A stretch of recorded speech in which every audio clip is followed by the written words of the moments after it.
Hi, my name is Bethany, and I am a professional online teacher with more than 7 years of experience. I would like to share my tips and tricks with you to help you along your professional teaching journey.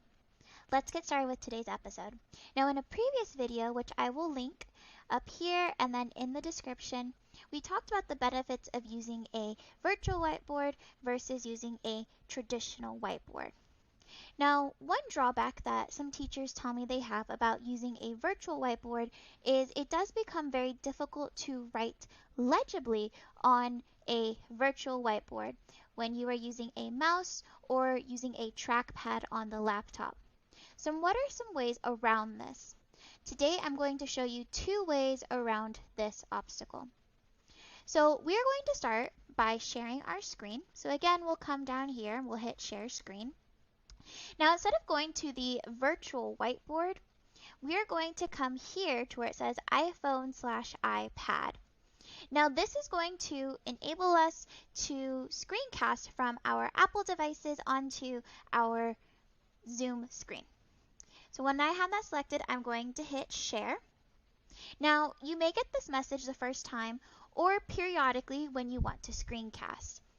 So I'm going to hit install. And it just takes a couple of seconds. Now, while this is installing, now's a great time to check that your Apple device is on the same Wi-Fi as your laptop. Now, when it's ready, it will tell you which Wi-Fi connection you want to use with your laptop. So on my Apple device, I'm using an iPad. I'm going to make sure that I am on that correct Wi-Fi.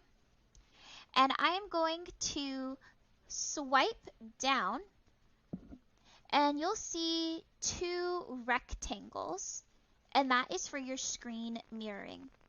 And here I'm going to see the option that says Zoom dash and then the name of my device, and I see that here. So I'm going to click on that on my Apple device.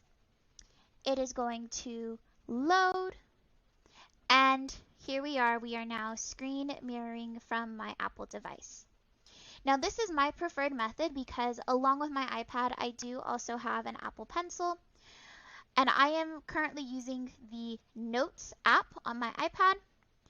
And this does allow me, as you can see on my screen, to write legibly with my students. So this is great when you are perhaps working some math equations. Again, you are able to write legibly. If there is something on your iPad that you want to screencast, that you want to share with your students, again, you can screencast that here. Now, what if you don't have an Apple device where you can screencast from? If you don't have an iPad with an Apple Pencil, or if you don't have an iPhone, what are some other options? Your second option that I would recommend is to get a drawing pad, as they are called, or a graphic pad, whatever you want to call this. And again, as you can see, I am still screencasting from my iPad. But getting one of these drawing pads, it is a rectangle that comes with a stylus, so it looks like an iPad with an Apple Pencil.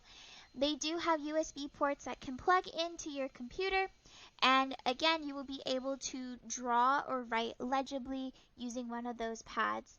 Now, as you can see here, I do have some up on my screen. I have had great success with this one right here at Best Buy. I have personally used that for a few years before I made the switch to my iPad and my Apple Pencil. So that is a great option for you.